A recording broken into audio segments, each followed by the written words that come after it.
Oh hi, I'm Digi. Hey, do you like weird games on your computer screen? Well, here are 8 more weird games that you can check out for free or name your own price. Let's go! First up this week is number 21, The World. This game actually starts off with a live-action cutscene. I presume that this is the dev's bedroom. We get to see a whole bunch of games and other things that influence the dev's taste and style. Shadow of the Colossus, Final Fantasy, Smash Brothers, Persona. Clicking on anything in the room will take us to another area, such as the button-down shirt dimension. Clicking on some other things in the room, such as these masks, give us another live-action cutscene. Really does feel like this game was made as a sort of side hobby by a teen or something. I could just so easily see myself doing this exact thing at this age, like turning the lights off and filming something in an attempt to make it really mysterious. There's plenty of areas in this game to check out, including this odd temple kind of place, a library with floating book platforms, this weird little ballroom type of place, and a bunch of locker rooms, among others. Some of the areas are fairly creepy, like this weird box where a giant baby is just looking in at you for some reason. The other characters in the game, if you can call them that, don't really talk to you, but they're represented by these flat pings or whatever. We got samurai, priests, gargoyles, among other things. Some areas seem like a fairly normal Unity game, like these mountains here, while others, like this, look interesting simply because of how amateur they look. The music is fairly basic and tends more toward ambiance, but there's a few videos and stuff embedded in. Does anybody know where this comes from? If you check the game out, see if you can find the secret cow level or whatever this is supposed to be. I think it's a Diablo 2 reference, but I wasn't able to complete the jumping course to get there. Next up is Even the Stars. This game is a little bit different from the kind of game I usually think of when somebody says exploration game. Instead of a walking sim where you just look at things, this game actually takes place in space. We play a space explorer in a starship traveling across the galaxy, checking out what's on each planet. First, you put in a 6-digit series of coordinates. Of course I tried to put in the funny numbers. You might find a planet with nothing on it whatsoever, or no planet at all, but sometimes you end up finding a planet with creatures or even a civilization on it. If you stop in, you get a little blurb about what you did there, such as tasting a weird alien drink. Eventually, our character grows old and we pass away. Each run takes about 15 minutes. At the end of each run, you get this neat map of where you ended up going in the galaxy, in order. This game is a little bit sparse in terms of actual content, but I enjoyed it quite a bit. And it's entirely possible I just didn't find everything that you can find, so don't assume there's nothing else in the game.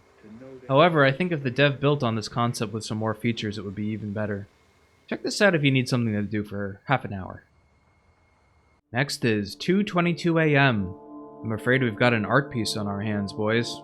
This is another odd mashup of live-action footage and gameplay. Except this one seems to be trying to say something about something, if you know what I mean. It starts off with this cube of the moon, although sometimes it's a pyramid. We're a little more on rails in this game as we're given the chance to explore a bit. We're on a time limit with cutscenes taking over rather quickly. There's a few different areas for you to see, such as this area that resembles a city, the default green fields from Windows XP, and this odd minigame where you catch balls in a giant coffee cup. There's nearly no music, so definitely a minimalist game here. It took me about 20 minutes to complete this one, at least as far as I know. Check this out if an art piece seems interesting to you. And next we have Project Structure 01. Believe it or not, the dev of this game actually visited my 5-viewer stream one night and suggested I check out the game, so I did. So far it's just a demo, but I enjoyed my time with it. We start with this interesting intro cutscene that doesn't establish anything, but it weirdly reminds me of games like Genesis Noir. And, well, here we are in a giant structure. We appear to be mostly green, like me, and we're just kind of left to our own devices. Unlike games like number 21, this game appears to be a somewhat linear experience, and by that I mean we travel through stage 1 to get to stage 2, and so on and so on. If you're the collecting type of gamer, you might want to collect all these ducks. There's quite a few of them in each level, and I don't know what you get when you find them all. I've got to hand it to the dev for the environment itself. It reminds me a bit of something maybe like Art Deco in places. I think it's pretty neat looking. There may or may not be some kind of story intended for the full game, because we are not the only one down here. On top of that, there's a little bit of writing on the wall late in the demo mentioning a virus of some sort, trying to inform us as to why this place is completely abandoned. Regardless, this was a fun 25 to 30 minute experience, and I do recommend that you check it out. Also, there's a giant rubber ducky, so that's nice. Off-peak. So this game is a bit curious. It seems like it's more a vehicle for this one artist's music. We start off on a pier of some kind after getting off of a train. This guy with a big head and a lap steel guitar tells us our goal is to get on another train and get out of the area. Kind of like how the point of Babdi was to get out of Babdi. He had a train ticket for us, but what do you know, it got all tore up and scattered to the winds.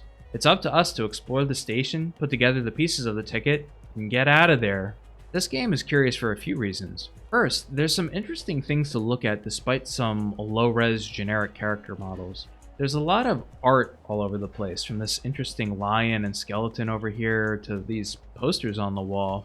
Like that right there is it's actually a real brewery, right? And there's a ton of musical albums just kind of sitting around. Now, I'm pretty sure that the dev didn't necessarily get the permission to use all of this, but it gives me the feeling that the dev might just be a fan of various types of jazz and might even be academically trained based on how much stuff about composing you see here.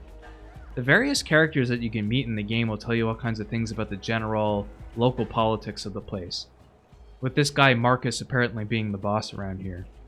There's a ramen stand, a bar and game room with a bunch of what I can only assume are magic references. Sorry, never played it. And an open vinyl record stand. To be honest, I don't know if this was meant to be part of a bigger series or something, because it does kind of have a start, middle, and end to it, story-wise. I'd say check it out if it looks interesting. The game's only about half an hour, so.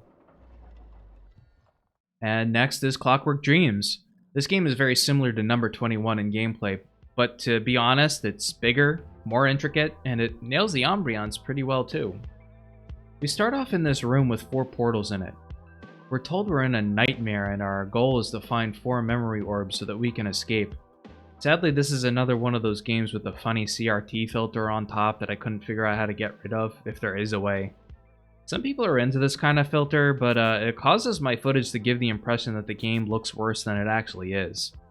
It also distracts me from all these neat environments. Let's list some of them off, shall we? We have Vaporwave World, a circuit board, the Endless Abyss, a sunny island, the Carnival, an alien starship, and many others. You can chit-chat with some NPCs on occasion, but most don't say anything really useful. And to make things nice and creepy, there's this thing chasing you every so often.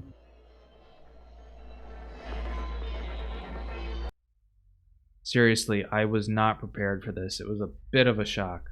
I played this game for 30 minutes and really feel like I barely scratched the surface. I certainly couldn't find out where all the 4 orbs are. And I do recommend you check this one out, since there's plenty to see and plenty to do here. Nightmare Superhighway. Unfortunately, this game isn't quite as cool as its amazing name would imply, nor did I see any kind of highway. Still, it's another fun exploring trip and a series of interesting environments. No real story this time. We start on this weird platform with grass and wheat on it, floating far above, Indiana, maybe? I don't know. Stepping inside this cave, we get to travel through the bitrate-destroying wacky dimension. Before we end up on this train, that's kind of a hub area of sorts. This game has a bit more overt humor in it than I usually see in these kinds of games. Hey, you want to go to F***er & Sons Lumber? Injured? Good.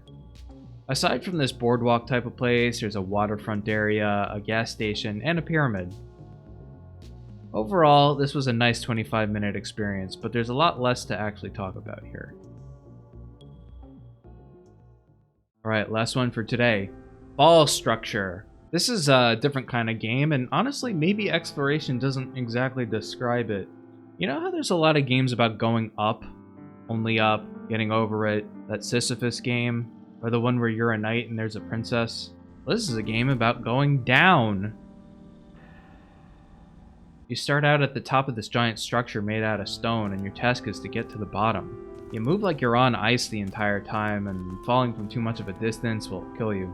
Now, I'm not an expert at games like this, but I found this one to actually be a lot of fun. as you have to plot your route down and really understand how the physics works. For example, try running down the surface of a steep slope to protect yourself from falling too far. Sound-wise, there's nothing here but the sound of your own running and jumping. I'd love to see a speedrun of this. It took me about half an hour to beat the game, but I really enjoy the concept. Alright, that's it. 8 more weird exploration games you can play for free or name your own price. Hey, did you enjoy the video? Consider subscribing to see more in the future. Want to see me play the games that go into these videos live? Check out my Twitch sometime. Also, if you know a weird game that might be fun to include on a video in the future, let me know in the comments below. Next up is Christmas games, so I'll see you next time.